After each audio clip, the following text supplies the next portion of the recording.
So before I go into my little argument here, my little rant on 3D printing versus traditional scratch building, I just want to say that I think there's things that you can do with a 3D printer that you can't achieve with traditional scratch building, and I think there's things that you can achieve with traditional scratch building that you cannot achieve with 3D printing.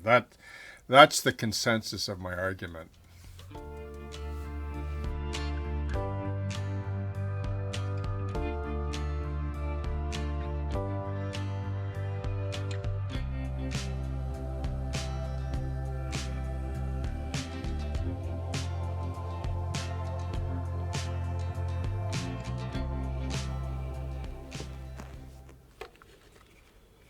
Okay, how's everybody doing?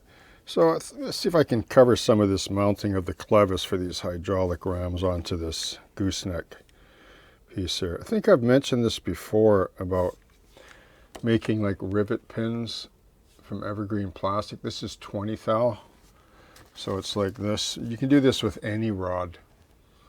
Okay, 218. I use quite a bit of this actually when I scratch build. And, you know, it's awesome because it doesn't really break. I mean, it's pretty tough to break. You have to be really aggressive. I mean, if you were to 3D print this out of resin and wobble that back and forth, it would snap.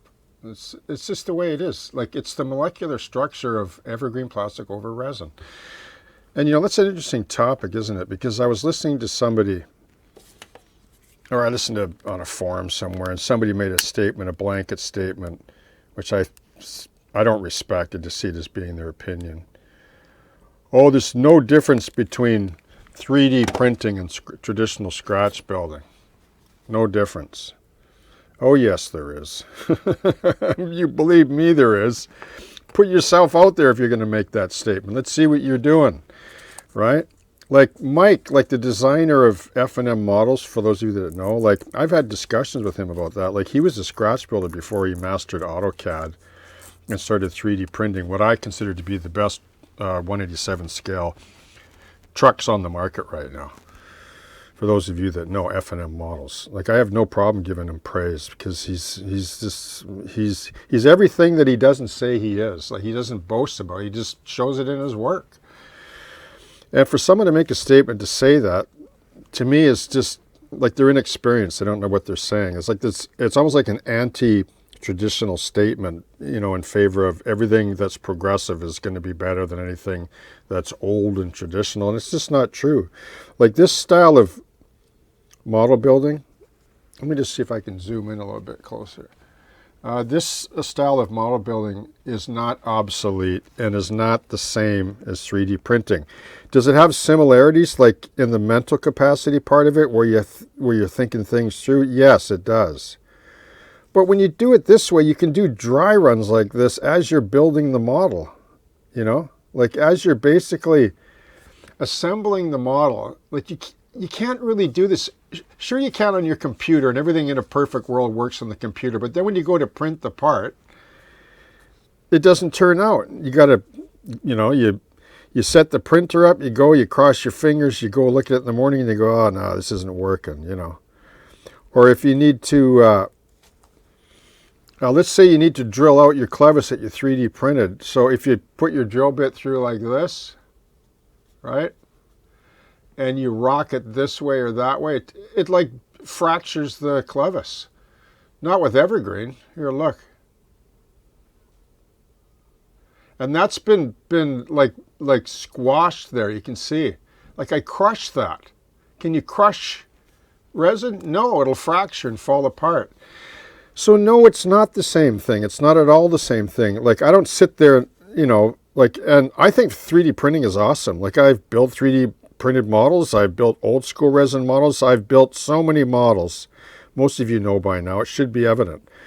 But to make a blanket statement like it's the final word on, you know, 3D printing and traditional model making is just a lot of crap to me. I don't buy any of that.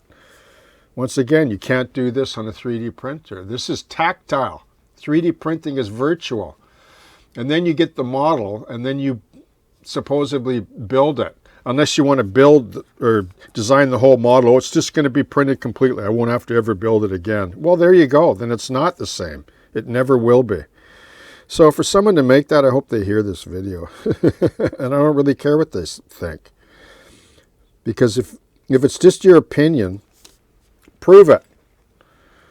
Right? If you're going to make a statement like that, and you're going to, minimize the value of traditional scratch building, and that it's here to stay for those of you that do it, and most of you know,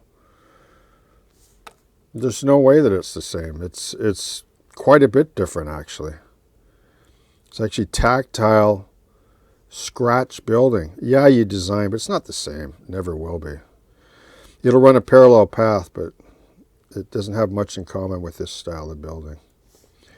This is the challenging part, is getting this final pin in here. What if I can do it, because I've gotten it so far. Oh yeah, there it is. Man, does that feel good. So there you go. Like, you don't get to experience that when you're designing in AutoCAD. It's not the same, right? Look at this.